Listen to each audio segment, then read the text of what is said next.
في سؤال بيتسأل كتير جدا في أي انترفيو باك إند، وأنت قاعد قدام الاتش ار أو التك انترفيور، ويروح خبطك سؤال جامد جدا ويقول لك مين ده؟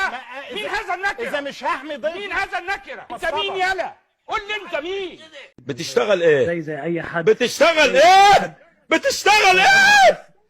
والفكرة هنا إنه بيسألك على الفرق بين الأوثنتيكيشن والأوثرايزيشن. بسم الله والحمد لله والصلاة والسلام على رسول الله، اللهم صل وسلم وبارك على سيدنا محمد.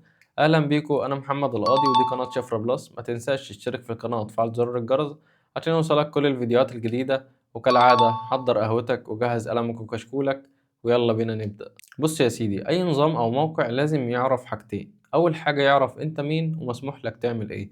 الجزئين دول هما اللي بنسميهم الاوثنتيكيشن والاوثرايزيشن، بس خلينا ناخدهم واحده واحده عشان نفهم ايه الفرق بين الاتنين. كلمه اوثنتيكيشن جايه من اوثنتيكيت، يعني يتاكد من الهويه، فده ببساطه الجزء اللي النظام فيه بيحاول يعرف انت فعلا مين. يعني لما تدخل الايميل والباسورد او تستخدم الفيس اي دي او يجي لك كود اوتو بي على الموبايل، كل دي طرق النظام بيتاكد بيها ان انت الشخص الصح. وده اللي بيفرق بين انك الشخص الصح او بتحاول تنتحل شخصيه اي شخص. زي مثلا لما تروح الجامعة والأمن يوقفك يسألك على الكارنيه قبل ما تدخل، هو مش مهتم أصلا أنت مين ولا إنه يتعرف عليك مثلا أو أنت داخل هنا تعمل إيه.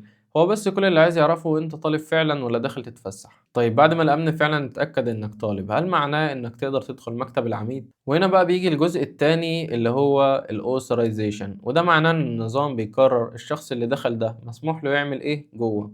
فمثلا نفترض إن أنت في موقع، فالأدمن يقدر إن هو يضيف أو يحذف مستخدمين، المدرس يقدر يضيف درجات، والطالب يقدر يشوف النتيجة بس. وطبيعي جدا ان النظام يعمل اوثنتيكيشن الاول وبعد كده يعمل اوثرايزيشن، لان ما ينفعش تدي صلاحيات لشخص قبل ما تعرف هو مين اصلا وداخل يعمل ايه.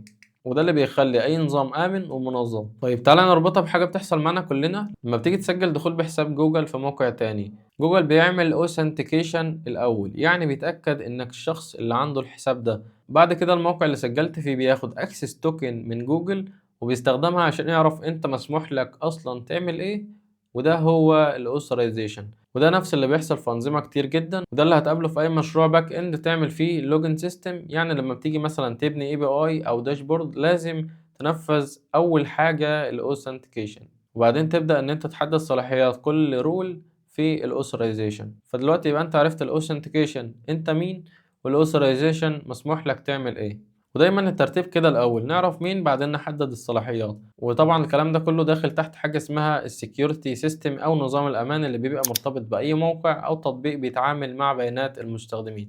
يعني اي نظام فيه تسجيل دخول، حسابات، صلاحيات، او حتى لوحه تحكم، اكيد جواه ميكانيزم بيعمل الحاجتين دول، الاوثنتيكيشن والاوثرايزيشن. الاوثنتيكيشن بيرتبط اكتر بحاجه اسمها الايدنتيتي مانجمنت اللي هي مسؤوله عن تسجيل المستخدمين وتاكيد هويتهم. اما الاوثرايزيشن فبيرتبط بحاجه اسمها الاكسس كنترول، ودي اللي بتتحكم مين يدخل ايه ومين ممنوع من ايه. وطبعا الاتنين بيكملوا بعض، فما ينفعش تعمل اوثنتيكيشن من غير اوثرايزيشن ولا عكس. وطبعا الاتنين بيكملوا بعض، فما ينفعش تعمل الاوثرايزيشن قبل الاوثنتيكيشن الاول، لانك ما ينفعش تدي صلاحيات لشخص لسه مش متاكد مين هو اصلا. وده اللي بيخلي السكيورتي في اي موقع او تطبيق شغال بشكل منظم وامن.